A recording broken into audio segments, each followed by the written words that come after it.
ngende hano kugira ngo mbibutse ko muri abantu ndetse hejuru y'umuntu hari Imana sibyo mva amagambo hari igitabo kimeze nka Bibiliya. Welcome ZIBUKA TV, please subscribers. Igitabo cyuzuye ubuhanuzi bwinshi kandi ubwo buhanuzi bukaba bwaragiye busohora n'amagambo tutangiranye batumiza. Biratangaje uburyo ibintu byahanuwe muri Bibiliya imyaka ibihumbi n'ibihumbi ishize. Ibyo bintu bigenda bigaragara imbere y'amaso yacu tukabibona. Ibyo nibitwereka ko Bibiliya kuko ari igitabo cyanditswe n'Imana, nta muntu wakwandika ibintu nk'ibyo. Ku buryo ibintu byavuzwe imyaka ibihumbi n'ibihumbi tujya tubibona bisohora imbere y'amaso yacu. Ubwo niyo mpamvu nanone muri iyo Bibiliya ibyanditswemo byose tugomba kujya tubisoma tukitondera imiburo iri muri Bibiliya. Ngiye kubereka ibintu 10 byanditse muri Bibiliya ituburira byenda kuzaba, kugira ngo ibyo bintu nibiba bitazasanga urangaye cyangwa se bitazasanga utari maso, kugira ngo ibyo bintu bitangira ko bizasanga witeguye. Reka dutangire. Ikintu cya mbere mugiye kuzabona ni ibimenyetso bigaragaza kuza kwa Yesu Kristo mu babari. Tukivuga ku igaruka rya Yesu Kristo, tubanze nanone dusesengura ibimenyetso bigaragaza ukugaruka kwa Yesu Kristo nk'ukuntu biri bivuga, kugira ngo ibyo bimenyetso utangira kubibona uzamenye ko ubwami bw'ijuru bwegereje Yesu Kristo agiye kugaruka. Ese Bibiliya ivuga ko ari ibiki bizaba kugira ngo tumenye ko Yesu Kristo yenda kugaruka? Ibyo bintu byose byanditse muri Bibiliya. Reka turabyanditse mu gitabo cya Matayo. Muri Matayo handitse ngo muzatangira kumva intambara hirya no hino ndetse n'ibihuha bivuga ngo intambara zigiye kuba. Ibihuha bivuga ngo intambara zigiye kuba, ariko bumva ibihugu bitangiye guterana amagambo Yesu Kristo azaba yenda kuza. Ibyo bintu bizavugwa cyane. Ibyo bintu nimujya mubibona, ariko ntimuzagira ubwoba. Ibyo bintu bigomba kuzaba, ariko n'ubundi iherezo ryabyo rizaba naryo. Icyo gihe igihugu kizaguruka kijya gutera ikindi gihugu. Ibyo turabibona buri munsi. Ubwami buhaguruka bujya kurwanya ubundi bwami. Hazaba inzara nyinshi y'imitingito hirya no hino ku isi. Ibyo bintu bimaze iminsi mubibona, ndikugiye kubereka ibintu 10 bijyahanuwe muri Bibiliya, ndetse ibyo bintu birenda kuba. Ureba amagambo ati hazaba inzara nimubibona hirya no hino, yaba ari ku isi yose, yaba ari muri Afurika, inzara iri ahantu hose, imitingito iri kwica abantu. Ibyo muri kubibona ubu hirya no hino, turi keje ngafi 2030. Ibyo byose ariko ngo nimutangira kubibona ngo rizaba ari itangiro ry'uburibwe bwa nyabwo turashize. Nimutangira kubona ubu imitingito, inzara zica abantu n'ibibazo bitangiye kuba, uzamenye ko ngo iryo ari itangiriro ry'uburibwe none ahubwo bwa nyabwo. Ntabwo ari ukuvuga ngo uburibwe buzaba buri kurangira, buzaba bwenda kuza bufatika. Buriya ntabwo ari uburibwe bubona. Iki ni cyagiye dutuye muri iyi si, aho ibihugu byose wumva ngo bifitanye amakimbirane byinshi, biri mu ntonganya. Muri iyi myaka ibihugu bisigaye bihaguruka bikarwanya ibindi. Imitingito, buri fungura radiyo ukumva ko umutingito yitanye abantu benshi cyane, imyuzure iri gutwara abantu, muri kubibona. Nina ejo bundi birutse kuba, ndetse Imana ikomeze no kwihanganisha abantu birutse kugira ibyago. Twikomereze. Ibintu ibyorezo biri kuza bigakwira hirya no hino ku isi, ndetse bikica abantu mu miliyoni. Ibyo bintu bizakomeza bigenda byiyongera, ndetse birivuga ko ibyo bintu biziyongera bikagera ku buribwe nk'uko umugore ari kugira agira iyo ari kubyara, cyangwa se uburibwe agira ari kubisa. Kumvisha ibibazo tugiye guhura nabyo. Kugaruka kwa Yesu Kristo rero bigaragara ko kwegereje kurusha uko mwabikeka, kuko Yesu Kristo ubona ajya kugaruka. Ibyo ni byo bimenyetso bizagaragaza ko agiye kuza. None byatangiye kugaragara. Urumva ko Yesu Kristo wenda kugaruka kurusha uko twabitekereza. Ese witeguye guta uwo mwanya? Reka noneho tugaruka ku kimenyetso cya kabiri kizagaragaza ko iyi si yacu cyangwa se turi mu bihe bya nyuma. Ikindi ngo kizaba ni ibihe bya Antikristo. Antikristo nako mumbabarira, Antikristo mwagiye mumwumva kenshi. Ntabwo bikwiye kureba hirya no hino ukabona ko kugaruka kwa nako kuza kwa Antikristo nako kuri hafi. Kandi ngo nanone ngo kubaho kwa Antikristo cyangwa se gukora kwa Antikristo kuzabera hano kuri iyi si yacu, hano turi. Apana bya bintu ngo Satani ngakorera ikuzimu na he. Antikristo azaza hano ku isi, hano turi, hano tuba tugenda.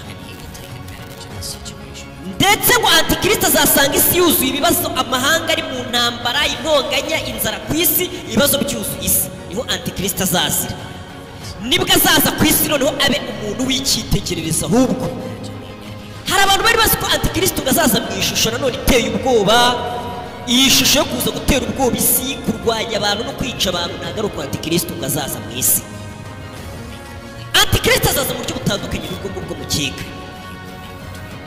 Antikristo ni umuntu uzaza muri bwa buryo isi zose isi izaba iri mu bibazo by'intambara, ahubwo agatangira kunga ibihugu, agatuma ibihugu byongera kubana mu mahoro, akunga abantu, akarwanya inzara. Antikristo naza niwe wenyine uzabasha guhagarika izo ntambara n'ibindi bibazo byose byari biri mu isi. Azaza nk'igisubizo. Niyo mpamvu twese abantu tuzatangira kumukunda, tuvuga tuyu muntu ko ari umuntu udasanzwe uri gutuma isi ijya ku murongo. Ni muri ako kanya rero tuzaba twataye umutwe, tutazi ibisubizano biri buve, niho antikristo azajya azanira ibisubizo. Muri cya gihe twese ku isi tuzaba twataye umutwe, twabuze ibisubizo, antikristo ngo azaza bari mu uzajya utanga ibisubizo dushaka cyangwa se dukeneye. Ariko nanone ngazajya duha ibyo bisubizo cyangwa se dufasha, ariko ari guhisha icyagamije cya nyacyo. Nanone amahoro ngazaba azanye ku isi fa bidatinze, amahoro azayahagarika. Narangiza atangire gucira imanza abantu bo mu isi, abice ba bantu badashaka kumupfukamira ngo bace bugufi bamusenge, nk'uko byanditse mu gitabo cy'ibyahishuwe ngo uwo mugabo antikristo naza ngo abakomeye, aboroheje, abakene, abacakara ndetse n'ababacakaza cyangwa se abakoresha abacakara bose, ngo abo bose azabategeka kumusenga no kumupfukamira, ndetse ngo bose azabashyira ikimenyetso mu kuboko kw'iburyo. Cyangwa se mutashaka ko bajya gushyira ikimenyetso mu kuboko kw'iburyo, ikimenyetso bazajya bakigushyira mu gahanga. Wumvisha antikristo ukuntu azazamo. Nanone babandi bavuga ngo urukingo ngo baduteye ngo na antikristo ngo nibyo bintu bizazira mu ya urukingo rutera mu kaboko k'ibumoso, bamare n'impungenge.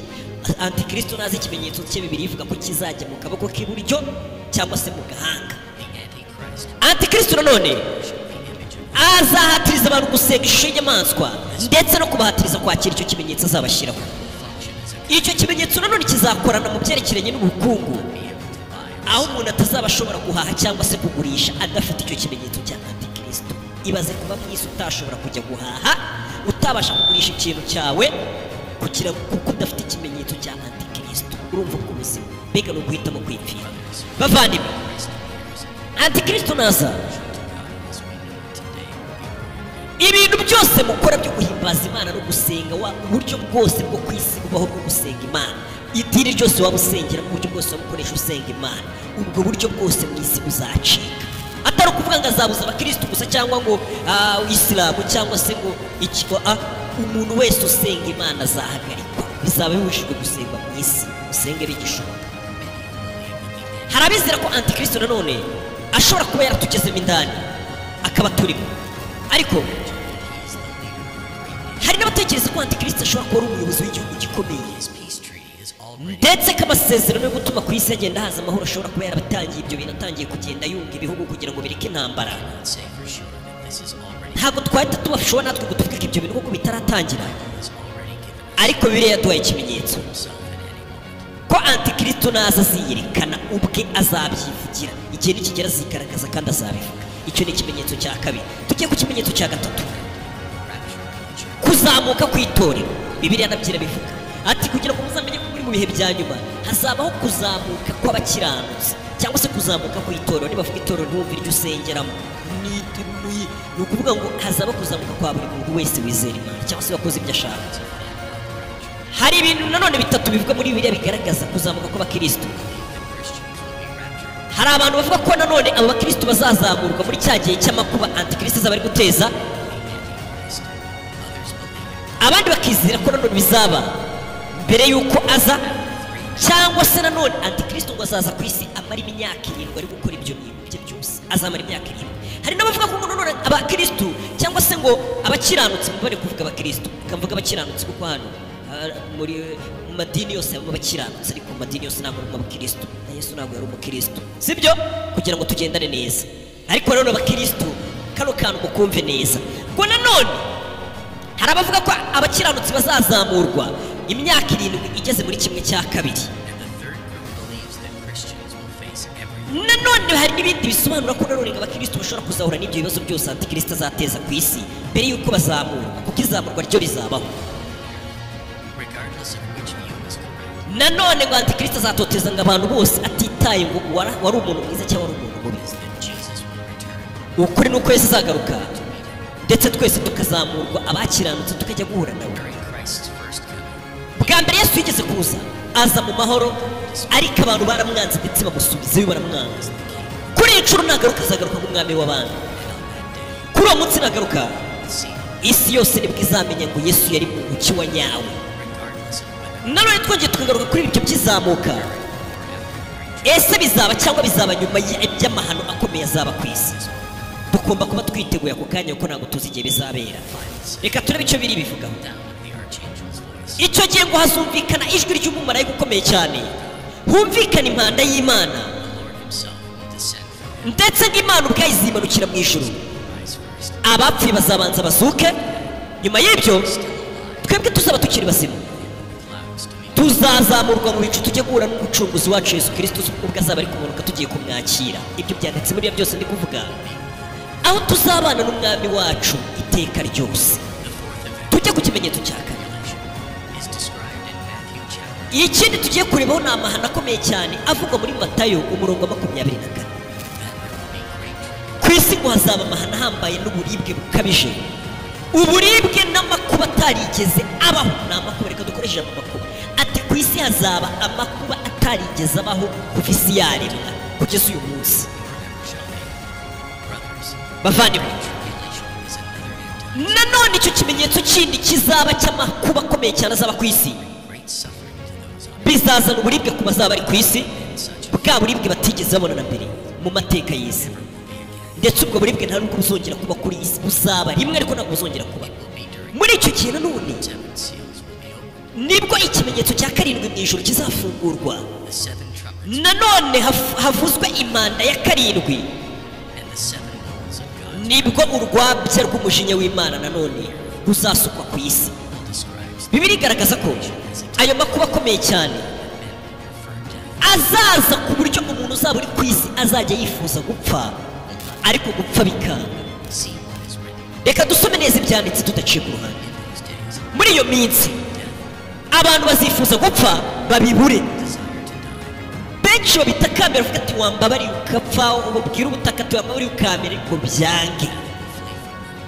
Urupfu narwo ubwarwo ngo ruzaba ruri kuduha. Uri kumva ibyo bintu? Ariko ngo hari igihe kizagera ayo makuba nagera ku isi ujye usaba urupfu ngo rukwica, urupfu rwongere kubwira ati reka reka gumana umubabaro wawe n'imiruho yawe, ubabare kugeza wifuza gupfa ukabibura, ku buryo urupfu bibaye ngombwa wanarwishyura gupfa ariko bikanga. Mu byahise none hagaragaza ko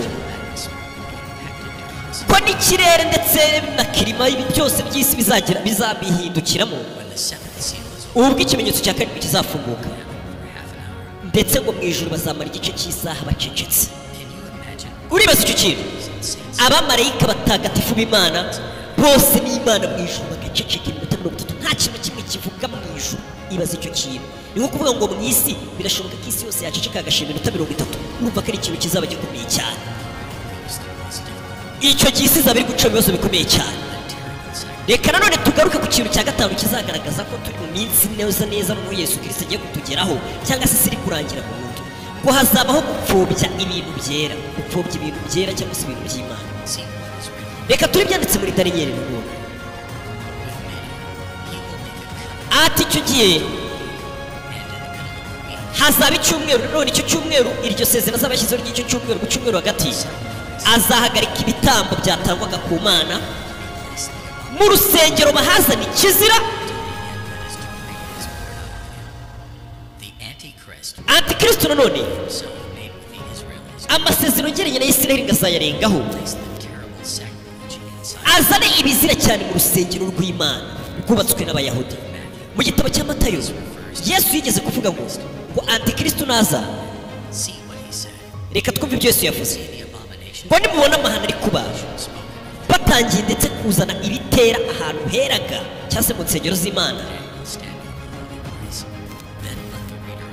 Ati Yesu nibwo yavuze ati reka usoma ibi bintu abyumve neza.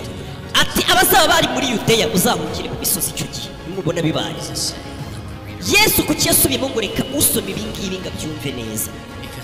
Ni ukubera ko ibintu bimeze nk'ibyo Antikristo azakora byigeze kuba hahise. Aho ni mu gihe cy'intumwa hari umwami witwaga Antiochus Epiphanes. Uwo mugabo yaraje urusengero rw'Imana i Yerusalemu ararwanduza ubwo yazanaga ikigirwamana cya Zeus, akakizana ndetse bagatangira mu rusengero rw'i Yerusalemu kuhatambira ibitambo by'ingurube. Icyo gihe nibyo bita ngo ahera batangiye kuhapfobya. Yesu yabwiye intumwa ze ngo ibyo nanone ngo byakozwe n'umwami ubwo yapfobyaga urusengero rw'Imana, ngo icyo gihe Antikristo nawe nagaruka azabisubiramo, bizagaragaza ko ibihe biri kurangira byo ku isi.